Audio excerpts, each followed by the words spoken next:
Now, as we continue our coverage of the tragedy in Boston at the Boston Marathon, a group of Martin County students today breathing a bit of a sigh of relief. Their teacher who ran in the marathon was near the finish line when those bombs went off. Tonight, she is safe and back on the Treasure Coast and sharing with her students what she experienced.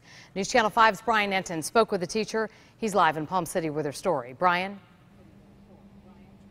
Joan Klostreich had just finished the race when she heard those explosions, and today she says she's still trying to wrap her hands around exactly what happened. It's a lot to deal with today, but she decided to come back to work here at Citrus Grove Elementary School, and she says when she walked into her fourth grade classroom, her students had a lot of questions for her.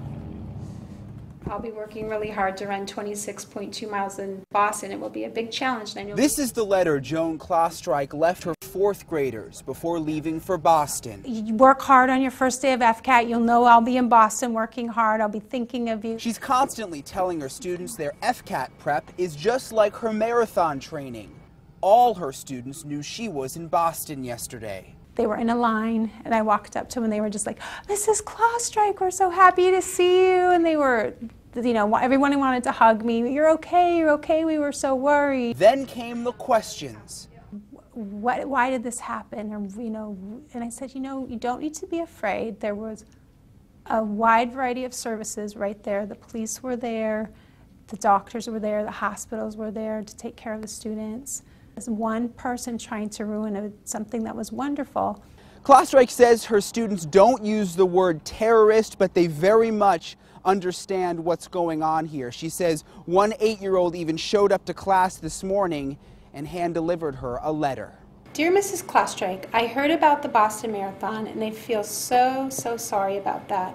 Seeing all the poor people, I hope that you were not hurt. Mrs. Klostreich doesn't want her students to be afraid. Like the sign on her door says, she wants them to change the world and make it better. These are the kids that are going to be the ones helping someday. And this is their reality. Now, Klostreich says she did not want to dwell on the subject today, obviously, because they were in the middle of FCAT testing, but she says talking with the students helps her cope just as much as it helps them understand what happened in Boston.